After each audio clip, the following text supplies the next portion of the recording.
Halo guys, apa kabar?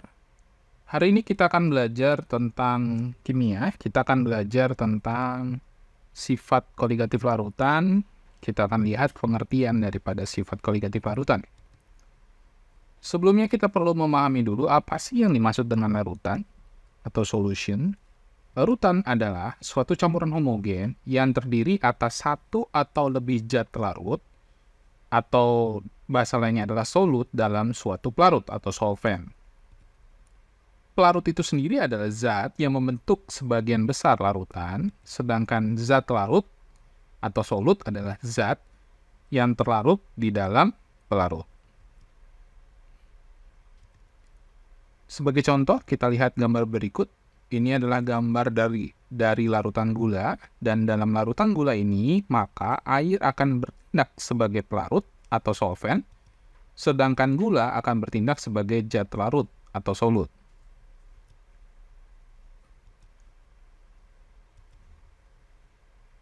Pada tekanan 1 atmosfer, air akan memiliki titik beku atau freezing point sebesar 0 derajat Celcius. Apa yang terjadi ketika ke dalam air tersebut kita tambahkan 0,1 mol urea? Ternyata titik bekunya menjadi minus 0,18 derajat Celcius, atau perubahan titik bekunya sebesar 0,18 derajat Celcius. Selanjutnya, ketika kita tambahkan air tadi sebanyak 1 kg, kita tambahkan 0,2 mol urea, ternyata titik bekunya turun lagi menjadi minus 0,36 derajat Celcius, atau penurunan titik bekunya adalah sebesar 0,36 derajat Celcius.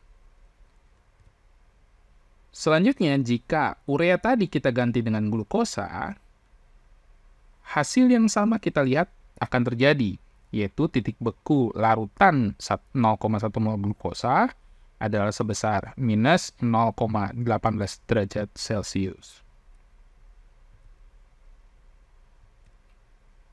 Kesimpulan apa yang bisa kita ambil? Yang pertama adalah ketika ditambahkan urea atau glukosa, terjadi penurunan titik beku. Yang kedua, semakin besar jumlah urea yang ditambahkan, maka perubahan titik bekunya juga akan semakin besar.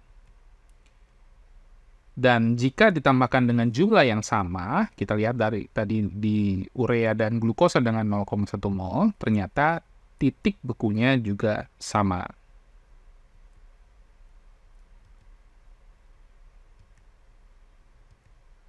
Untuk contoh yang lain, kita lihat di sini, ketika kita tambahkan 0,1 mol NaCl, ternyata titik beku airnya adalah sebesar minus 0,36 derajat Celcius. Dan jika kita tambahkan 0,1 mol CaCl2, ternyata titik bekunya turun lebih rendah menjadi minus 0,54 derajat Celcius.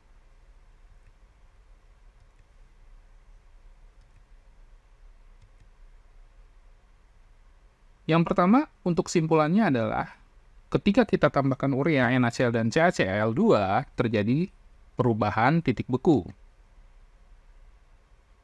Penambahan NaCl dan CaCl2 membuat delta TF atau penurunan titik beku yang lebih besar daripada penambahan urea dengan jumlah yang sama.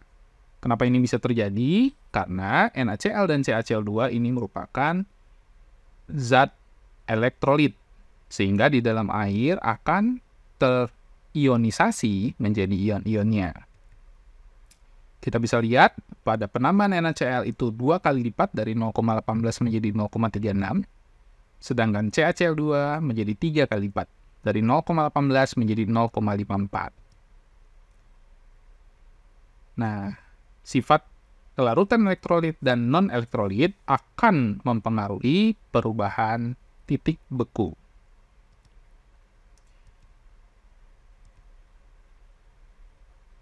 Sifat koligatif larutan itu sendiri adalah sifat yang tidak tergantung pada jenis larutan, tetapi hanya pada konsentrasi partikel terlarutnya. Bisa kita lihat, penambahan urea dan glukosa akan menghasilkan titik beku yang sama.